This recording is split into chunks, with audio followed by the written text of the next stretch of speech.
시대는 종교적인 혼동의 시대입니다. 종교만 혼동을 겪는 것이 아니고 정치든 문화든 모든 것이 혼동을 겪고 있습니다. 흔들릴 수 있는 것은 다 흔들러서 흔들리지 않는 것이 남게 하기 위한 것입니다. 예수님 말씀에 너희가 천기는 분별하면서 시대는 분별하지 못하느냐고 하셨는데, 우리가 시대를 분별하기 위해서는 불편한 현실을 바라볼 수 있어야 됩니다. 이 시대에 어떤 종교적인 흔들림이 있다는 말이냐? 다음과 같은 흔들림이 있습니다. 첫째는 성역에 대한 도전이에요. 옛날에는 부모님만이 안방에 들어갈 수 있었는데 지금은 모든 사람이 안방에 들어갑니다. 성역이 없어졌습니다. 과거의 성역이라고 여겼던 모든 것에 대하여 인간은 도전을 합니다. 니체가 신은 죽었다라고 말한 마당에 더 이상 무슨 금기사항이 있습니까? 하나님에 대해서든 성경에 대해서든 교회에 대해서든 모든 사람은 거기에 도전을 합니다.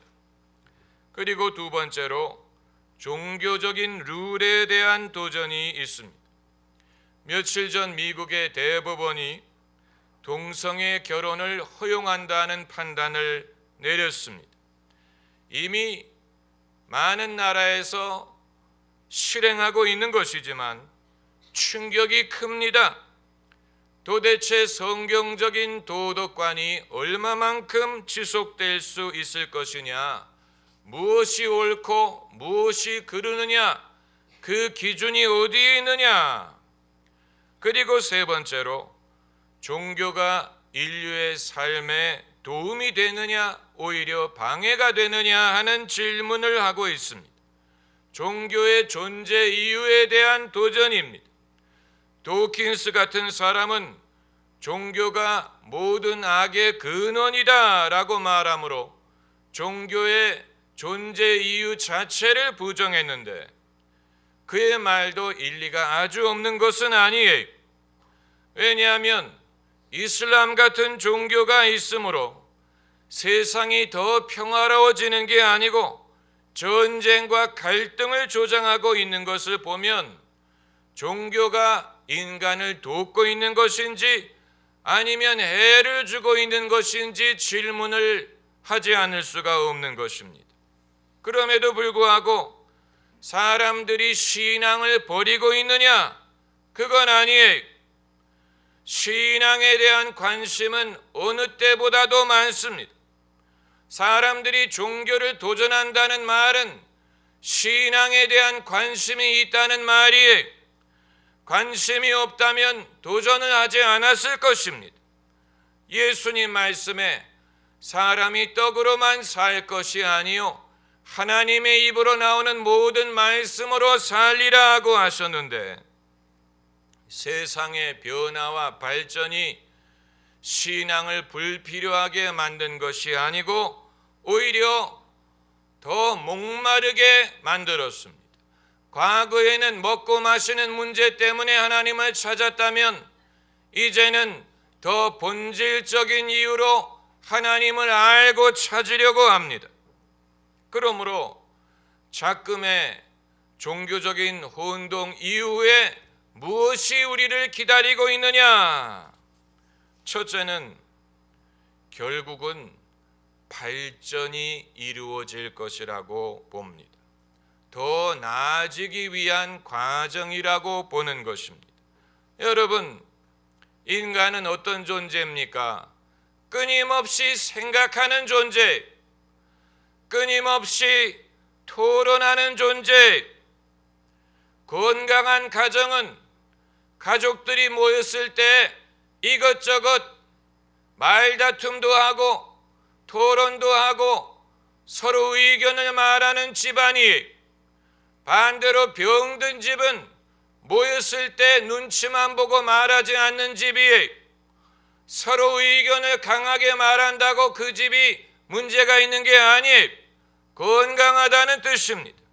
마찬가지로 사람은 끊임없이 생각하는 존재요, 자기의 의견을 말하고자 하는 존재요, 그러면서 배우는 존재예요.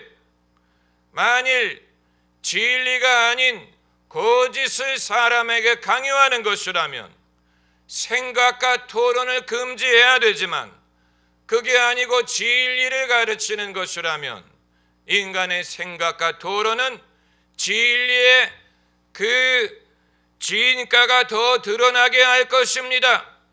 북한은 생각의 자유를 금지하는 국가예요. 언어의 말의 자유를 금지하는 국가입니다. 북한이 체제에 대해서 어떻게 선전을 하든 간에 자유로운 생각을 금지하고 토론을 금지하고 북한을 떠나려는 사람을 총으로 쏴 죽이는 한 진리 위에 세운 나라가 아닌 것입니다. 종교도 마찬가지예요. 세계 4대 종교 중에 하나라 하는 어떤 종교는 경전의 자의적인 해석을 금지하고 무조건 따를 것을 요구하고, 만일 종교를 떠나거나 기독교로 개종하면 변절자, 배신자로 여기고 죽여도 무방하다고 가르칩니다. 그건 진리가 아니, 뭔가를 두려워하는 것입니다.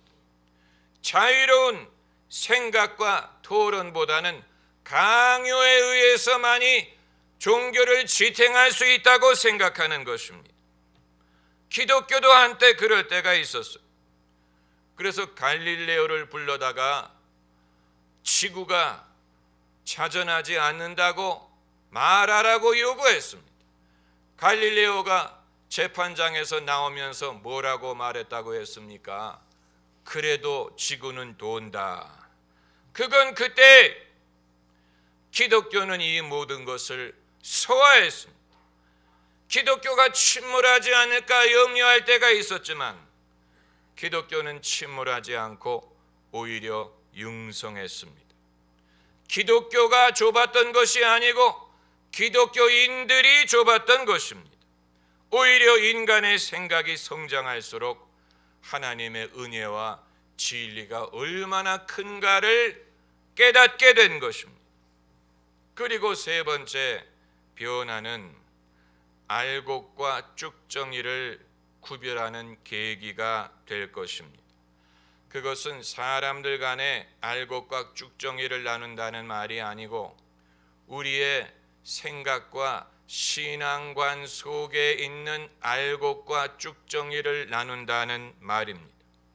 여러분, 아무리 열심히 잘 믿는 사람이라도 그의 생각 속에는 편견과 교만과 탐욕과 거짓이 있습니다. 우리는 의인이지만 동시에 죄인이에요. 그것을 부인할 수 없습니다. 열심히 믿는 것 같은데 여전히 우리에게는 탐욕과 교만이 있습니다. 보수적인 신앙을 가진 사람들은 기도를 뜨겁게 하고 열심히 교회를 나오고 전도에 대한 열심이 있습니다. 그건 장점이에요. 그러나 반대로 사회 정의라든가 평등에 대해서는 무관심한 면이 있습니다. 반대로 진보적인 신앙을 가진 사람들은 별로 열심히 기도하지 않아요. 별로 성경을 뜨겁게 가르치지 않습니다. 그러나 그들은 사회 정의에 대한 열정이 있습니다. 이 두 가지를 다 소유한 사람은 드뭅니다. 한 예를 들면 미국의 바이블 벨트라는 지역이 있습니다. 우리가 잘 모르는 지역이에요. 한국 사람들이 주로 가는 지역은 교회가 제일 적고 기독교인들이 제일 적은 동부나 서부에, 거기를 우리는 미국이라고 생각하는데 진짜 미국의 모습을 보려면 남부를 가야 됩니다. 텍사스라든가 오클라호마라든가 캔사스라든가 조지아라든가 노스캐롤라이나, 사우스캐롤라이나 이 남부를 바이블 벨트라고 부릅니다. 미국의 대형 교회, 유수한 복음 전도자, 부흥사, 미국의 기독교를 지탱하는 힘이 바이블 벨트에서 나옵니다. 미국의 기독교의 힘을 보려면 바이블 벨트를 가봐야 됩니다. 그런데 모스는 이 바이블 벨트가 과거에 노예 해방을 반대하기 위하여 남북전쟁에서 싸웠던 남부라는 사실이, 그들은 노예를 소유했던 사람들이고 노예 해방을 반대했던 사람들이고 흑인에 대한 편견을 가졌던 사람들이 모순이 아닙니까? 한편으로는 신앙의 뜨거움을 가진 바이블 벨트인데도 불구하고 한편으로는 인간에 대한 편견, 인간에 대한 차별을 그대로 갖고 있는 문화를 소유한 백성이었기 때문에 최근에 흑인 교회에 들어가 성경 공부하던 흑인 9명을 쏴 죽인 사람도 남부 출신이었어요. 이처럼 우리 신앙에는 알곡과 죽정이가 공존합니다. 바이블 벨트의 신앙이 가짜라는 말이냐? 아니에요. 진짜 신앙이에요.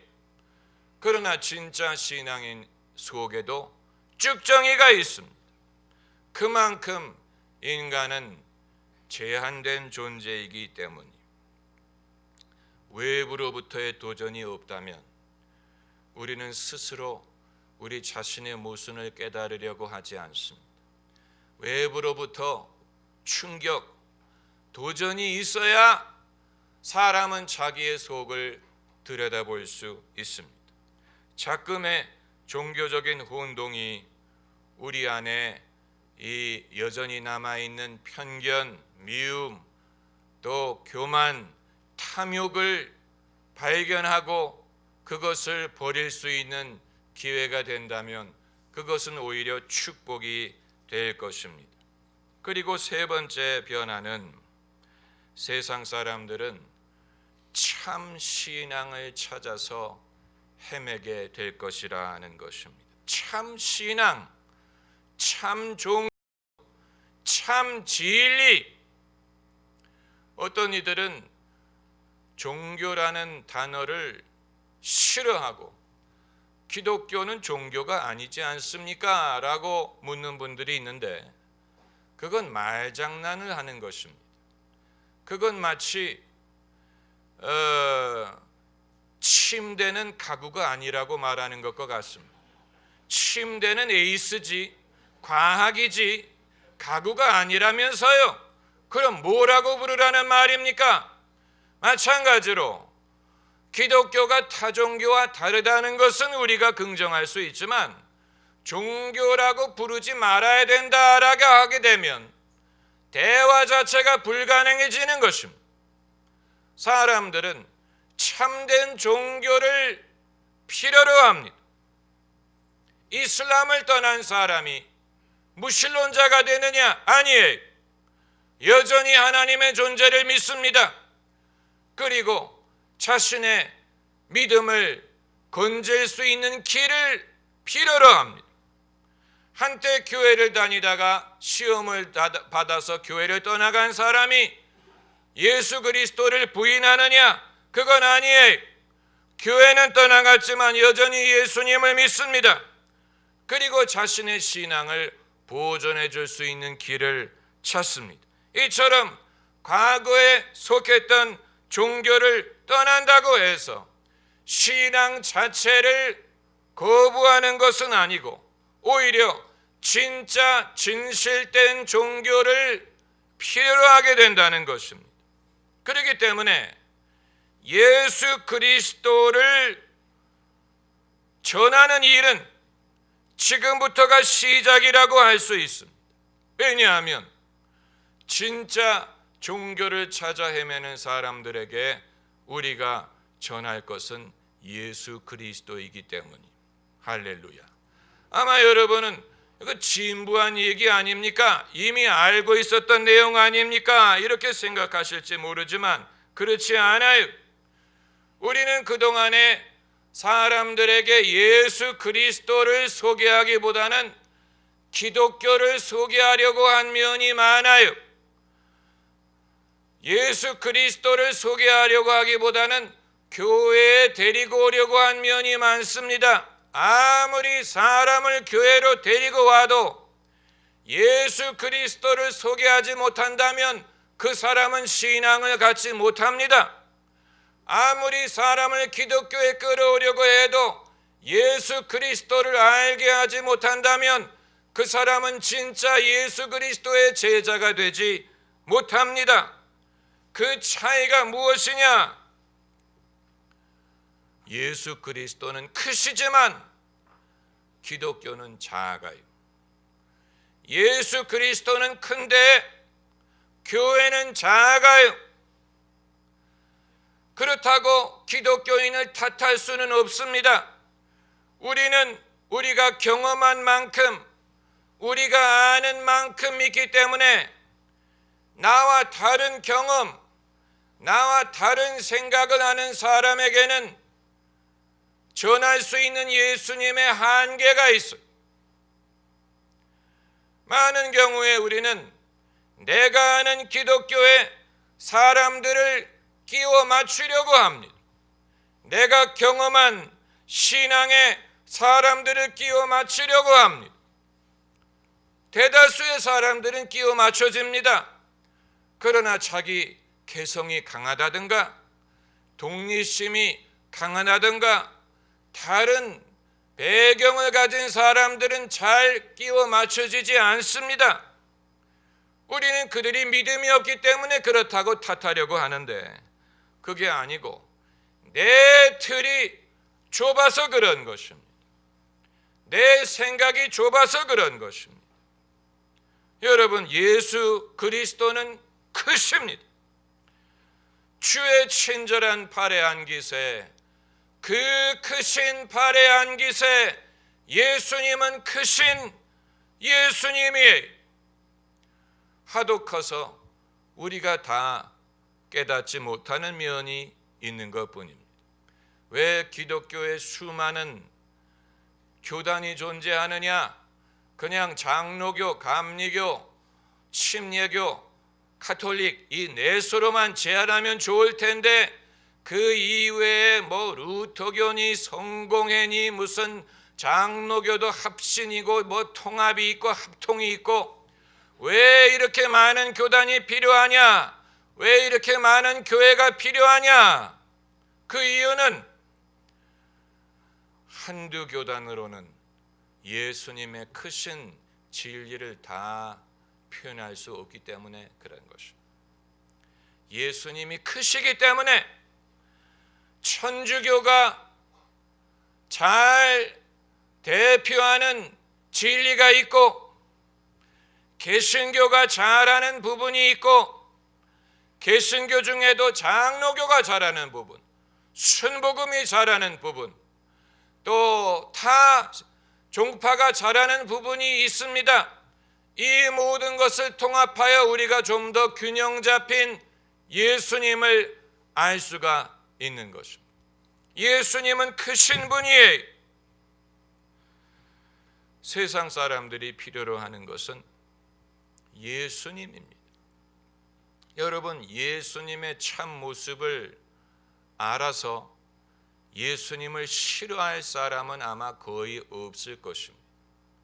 나를 알아서 나를 싫어할 사람은 많아요. 아마 여러분도 마찬가지일 거예요. 여러분의 참 모습을 알면 싫어할 사람들이 있을 것입니다.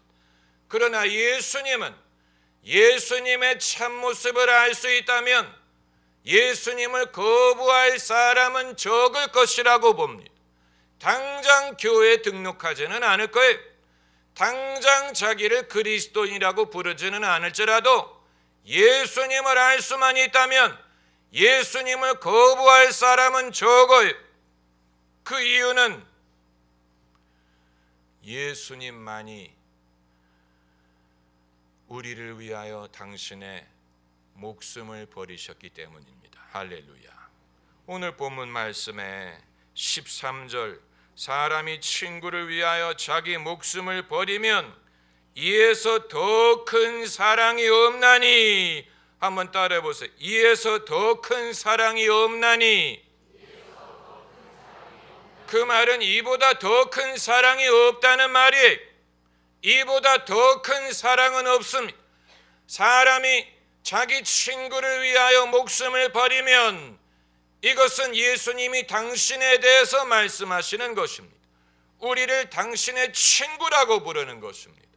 많은 사상, 많은 철학을 가르친 사람들은 말로 승부를 했지만 예수님은 그것을 실천으로 옮겨서 당신의 목숨을 희생함으로 그 진리를 증거하셨습니다.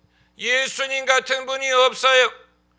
모든 사상과 철학가들은 대접을 받으려고 했지만 예수님만이 말씀하시기를 내가 온 것은 섬김을 받으려 함이 아니요 섬기려 하고 도리어 자기의 목숨을 많은 사람의 대속물로 주기 위함이라. 이처럼 섬김을 받으러 오지 않고 섬기려 오신 분은 예수님밖에 없습니다. 이 세상에 종교적인 혼동이 있지만 그것이 우리의 믿음을 위축시키게 하면 안 됩니다. 우리의 교만이 위축되게 하는 건 좋아요. 그러나 우리의 믿음이 위축되게 하면 안 됩니다. 내가 예수 믿는 걸 사람들에게 알리지 않을까 봐. 내가 예수님을 말하면 배타적인 사람이 될 거야. 내가 예수님의 이름으로 기도하면 사람들이 싫어할 거야. 이런 것은 세상의 혼동이 우리의 믿음을 위축시키게 하는 것입니다. 오히려 예수님에 대한 믿음이 더 담대해져야 됩니다. 왜냐하면 예수님 이외에는 우리가 구원받을 만한 다른 이름이 없기 때문.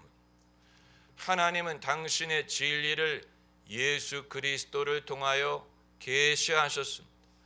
그 진리를 계시하신 것이 바로 사랑이. 사랑을 말씀하신 것이 아니고 사랑을 드러내셨어요. 증거하셨어요. 그게 바로 오늘 본문의 말씀 아닙니까? 사람이 자기 친구를 위하여 자기 목숨을 버리면 이에서 더 큰 사랑이 없느니라. 더 큰 사랑은 없습니다. 예수님보다 더 큰 사랑은 없습니다. 예수님보다 더 크게 하나님이 당신의 사랑을 드러내실 방법이 없습니다.